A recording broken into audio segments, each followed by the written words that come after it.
vamos a darnos una vueltita por la región. ¿Sí? Bien. Porque en la región también está pasando esto. ¿Qué onda Venezuela? Se vienen las elecciones, hay problemas por allá, hay la verdad que, bueno, presidentes que están opinando y quien nos clarifica acá los temas relacionados a la región, a la política regional, es Dolores Gandulfo, con quien estamos en contacto. ¿Cómo te va, Dolores? Hola, ¿cómo están? Bien. Laura, Mario, Bien. Buenos días. Bien, buen día, Dolores.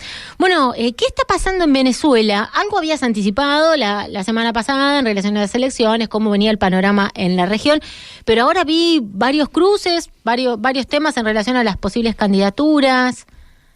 Sí, bueno, la verdad que se puso en agenda el tema porque, como vos bien decías, las elecciones finalmente se plantearon, digamos, en el cronograma electoral para el 28 de julio, pero en estos días de marzo y ahora en abril lo que se está poniendo, digamos, en discusión son las candidaturas, principalmente, naturalmente, de la oposición.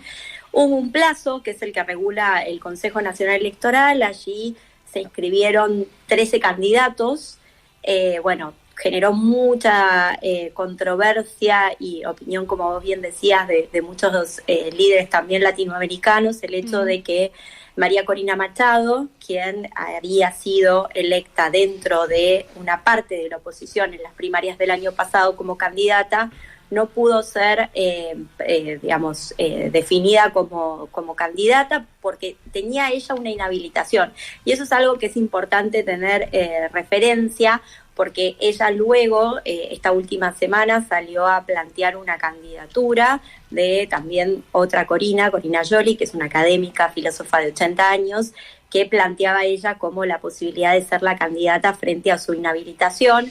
Un paréntesis en ello, la inhabilitación de María Corina tiene que ver no como con muchos otros candidatos que han también sido inhabilitados en las elecciones anteriores, vinculada a la cuestión de los recursos económicos, sino porque ella había planteado y había solicitado al gobierno de los Estados Unidos la intervención del gobierno de los Estados Unidos en Venezuela, y obviamente esto es algo que atenta contra la Constitución venezolana y por eso había sido inhabilitada. Y se sabía ya cuando ella se presenta en el proceso de las primarias el año pasado que su candidatura no iba a tener, digamos, viabilidad. Y por eso es donde empieza esta controversia que también genera mucha confusión, ¿no?, en el plano de lo que es el contexto regional, por dos motivos. La primera, porque lo que sucede con la posibilidad de que María Corina no se presente y tampoco pueda presentarse María Corina Yoli, que era la que planteaba María Corina Machado como su sucesora, ¿no?, como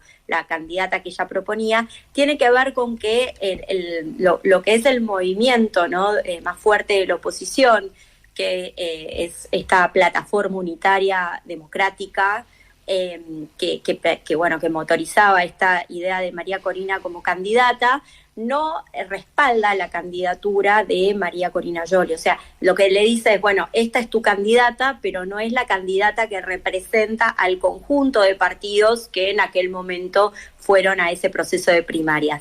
Frente a esa situación, y que, como dice la Constitución en Venezuela, las posibilidades para presentar una candidatura son o por la vía de los partidos políticos o por la vía ciudadana, o también las comunidades indígenas pueden hacerlo, pero al haberse tirado en esta opción de ser, digamos, la candidata de la plataforma y no tener el respaldo de los partidos de la plataforma, tampoco había recaudado o juntado las firmas que amerita la presentación ciudadana. Entonces, cuando llega el momento del fin, ¿no?, de la posibilidad de las candidaturas, de la presentación de candidaturas, María Corina Yoli no contaba con ningún recurso para poder presentarse como candidata, y ahí es donde empieza, digamos, el contexto, digamos, de mucha confusión que hizo obviamente al presidente Lula y al presidente Petro, incluso al presidente Arévalo en Guatemala, manifestarse en contra de esta inhabilitación por parte del gobierno venezolano.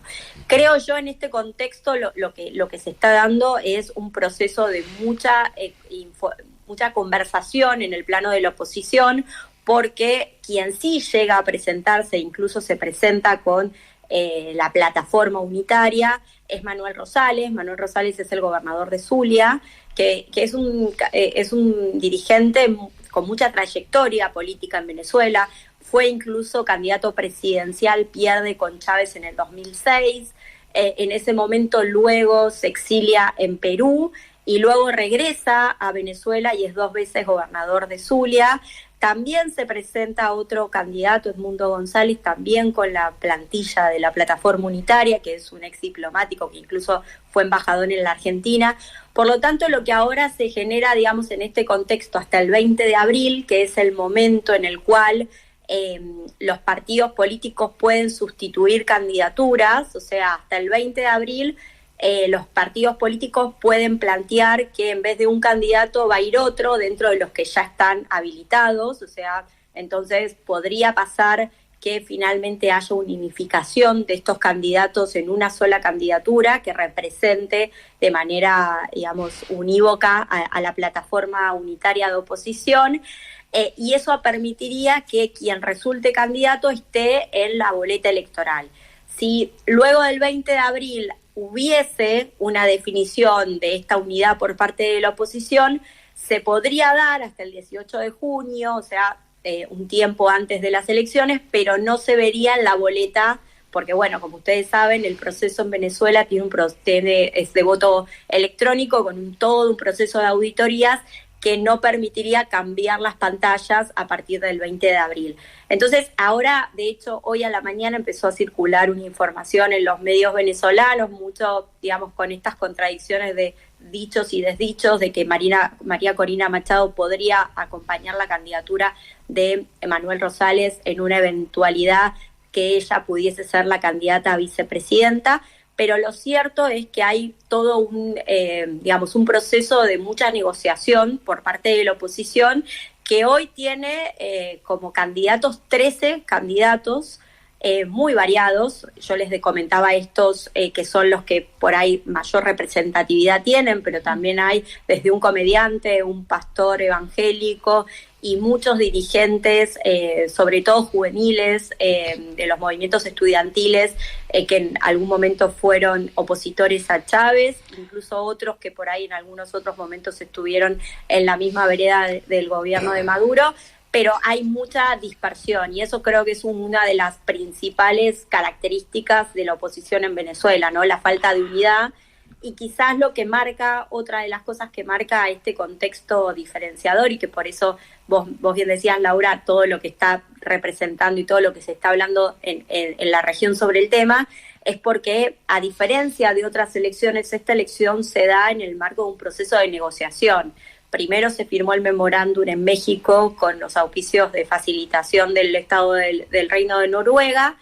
Luego, el año pasado, en octubre, se terminó de firmar el Acuerdo de Barbados, donde ahí también participó México, Colombia y Brasil, además de los Estados Unidos y la Unión Europea, que sería lo que empieza a vislumbrar este proceso electoral, donde el primer punto en particular tiene que ver con las garantías de la participación, y por otro lado con la expectativa de evitar las sanciones. Entonces, si uno ve, por ejemplo, los comunicados que sacó la Cancillería brasilera la semana pasada con respecto a esta situación de María Corina, lo que decía es: queremos la participación y queremos que efectivamente todos puedan participar siempre y cuando se respete, digamos, las normativas electorales de Venezuela, pero también siempre seguimos respaldando las no sanciones económicas a Venezuela para no seguir incrementando la crisis económica que atraviesa.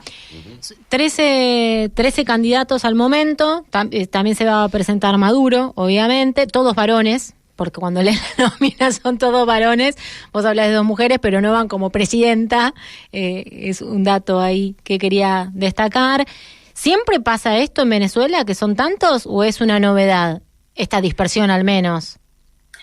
La verdad es que hay un doble juego, ¿no? Con respecto a este posicionamiento con respecto a la oposición. Por un lado es la oposición la que dice Maduro juega a dividir a la oposición para que haya más candidatos y que eso beneficie al gobierno, pero lo cierto es que cuando uno ve todas estas internas que se siguen manifestando, incluso ya en un contexto de elección negociada, donde efectivamente si desde el proceso de primarias a la fecha se sabía que la inhabilitación de María Corina era irreversible, se podría haber trabajado desde la oposición consolidando. Yo creo que el gran problema que tiene la oposición es que todos hablan de lo malo que es el gobierno de Maduro, pero no se ponen de acuerdo en el ejercicio de poder. Y esto es algo que le pesa mucho a María Corina Machado hoy, que por eso los partidos, evidentemente, de la plataforma unitaria no le terminan dando el respaldo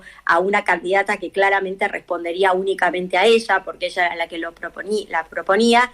Es que tanto ella como en su momento Capriles y quizás Leopoldo López también representan una forma de conducción de mucha centralidad y personalismo, que eso claramente a la oposición no le gusta, tampoco le gusta al empresariado venezolano pensar en un contexto electoral o postelectoral de mucha conflictividad social. Pensemos que el gobierno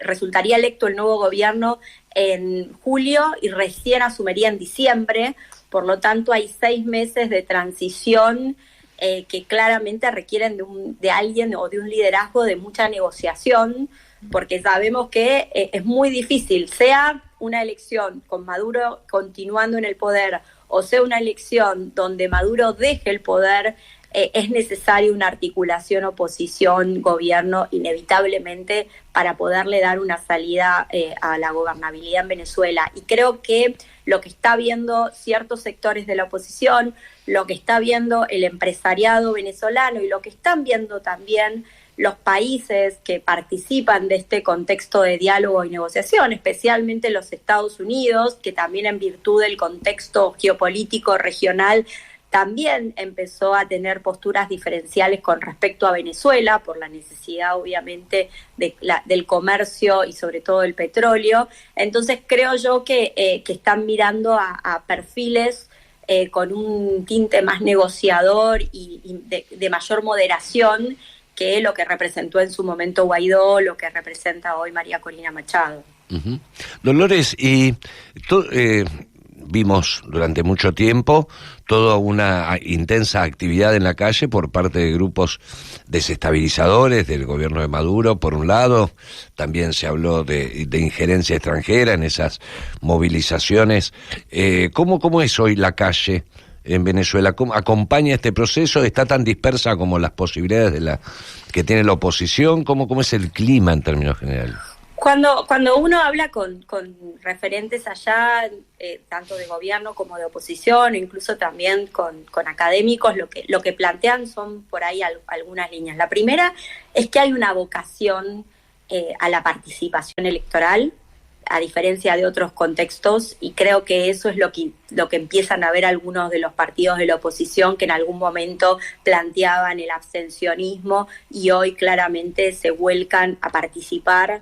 De hecho, Martín Rosales cuando se presenta y lo planteaban la semana pasada, cuando se presenta lo planteaban como que había sido una traición a María Corina Machado, decía, yo lo que necesito es darle una seguridad a la plataforma unitaria que va a tener un candidato. Si luego María Corina Machado puede ser candidata, si luego María Corina Yoli puede ser candidata, yo declino mi candidatura, pero lo que no podemos hacer es favorecer al abstencionismo porque hoy la ciudadanía venezolana no quiere el abstencionismo como por ahí en otros contextos se vio. Lo segundo, el que plantean es el contexto pospandémico, que sin dudas ha generado, digamos, que eso lo vemos en la mayoría de los países latinoamericanos y yo creo también del mundo, de cómo la ciudadanía empezó a planificar esto del cambio irreversiblemente y al mismo tiempo también algo de mucha sorpresa. O sea, lo que dicen es, realmente no sabemos lo que puede pasar en las elecciones del 28 de julio porque el electorado está muy disperso, está muy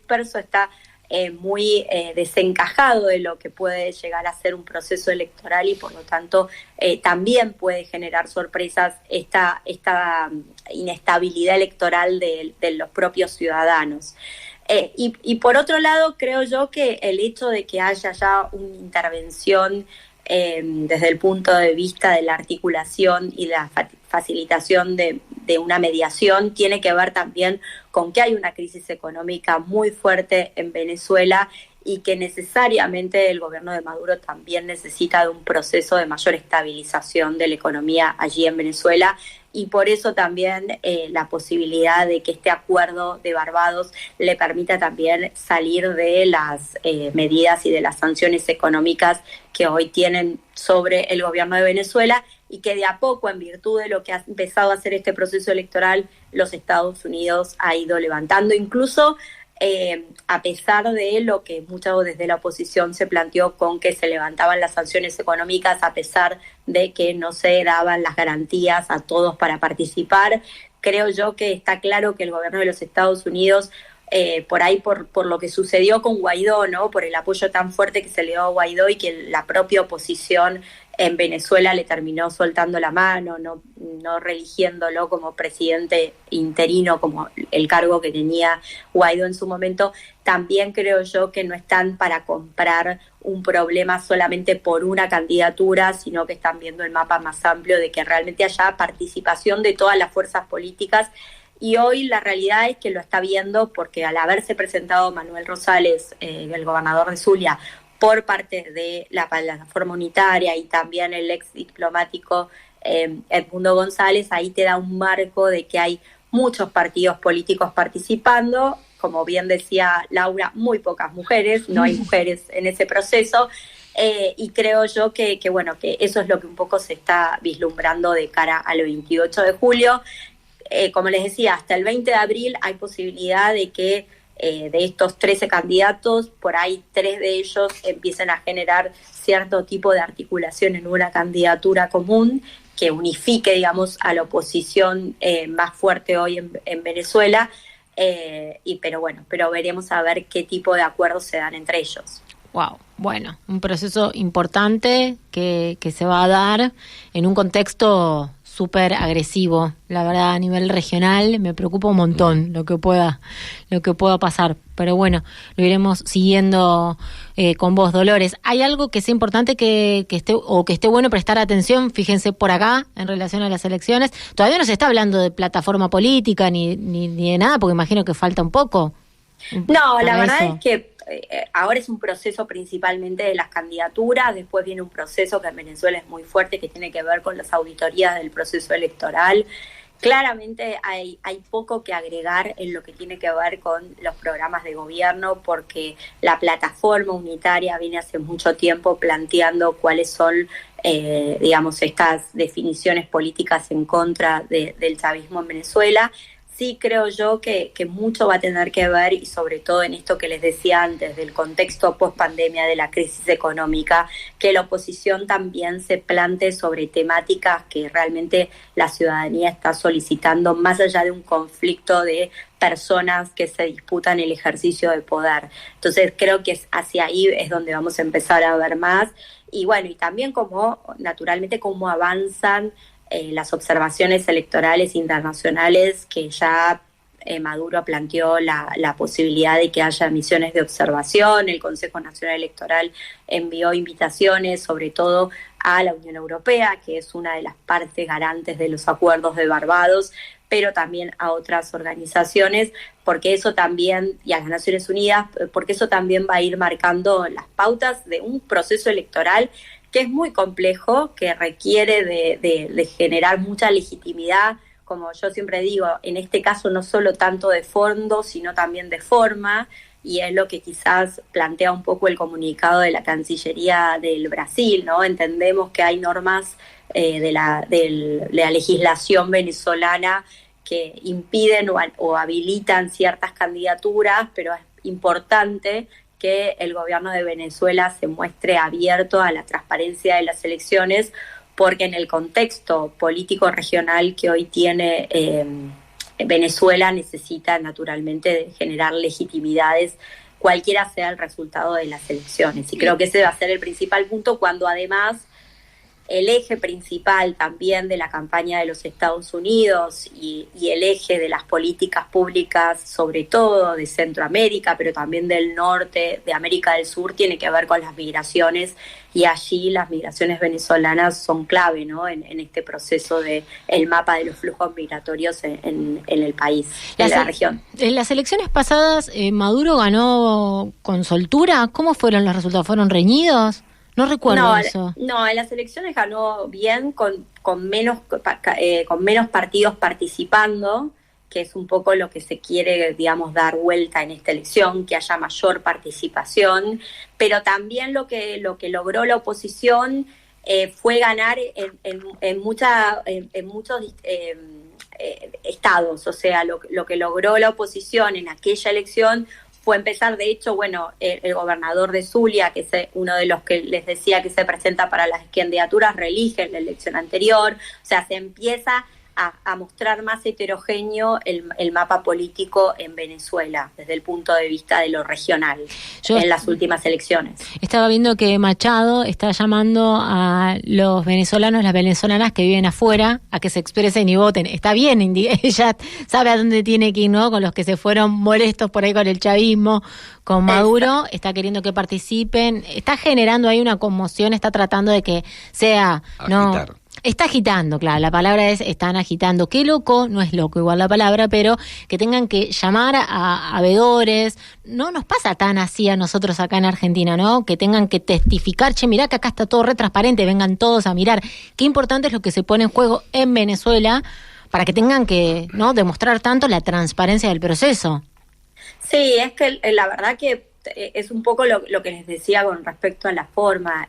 Se ha planteado elección tras elección en Venezuela por aciertos o errores incluso del propio gobierno, de cómo quizás llevar adelante el proceso electoral, esta necesidad de recaer en un proceso, como en su momento se acordarán también le pasó a Evo Morales en Bolivia, donde antes del golpe de Estado, el propio Evo fue el que dijo a la OEA venga a supervisar las elecciones en Bolivia, y después sabemos cómo siguió esa historia.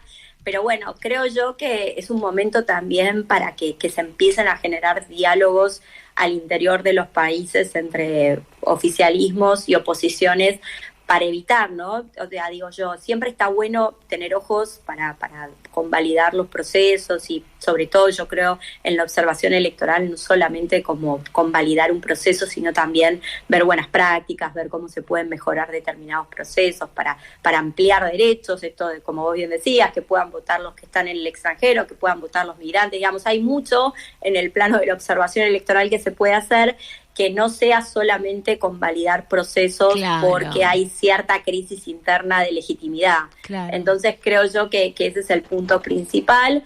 Esperemos que este sea un principio de empezar a andar ese camino. Creo que el contexto de los acuerdos empieza a dar ciertas garantías, y creo yo que si se orientan a candidatos como los que hoy están, digamos, habilitados, que muestran cierto diálogo con el oficialismo, también creo yo que puede ser un camino, ¿no? No pensar en candidaturas que piensen que si ganan es para meter presos a todos los que están hoy en el gobierno, porque eso vuelve a generar un contexto de mucha inestabilidad y muy poca gobernabilidad en Venezuela. Claro, bueno, veremos qué es lo que pasa. Hay todavía unas semanas por delante, imagino que va a pasar de todo por allá. No parece un inicio tranquilo. No, es un inicio demasiado convulsionado, y creo que va a seguir así hasta el proceso eleccionario, porque como en todas elecciones es mucho lo que está en juego, y naturalmente esto va a caminar en ese sentido. Bien, bueno, Dolores, te mandamos un abrazo y hasta la próxima. Abrazo a todos y todas. Gracias, como siempre.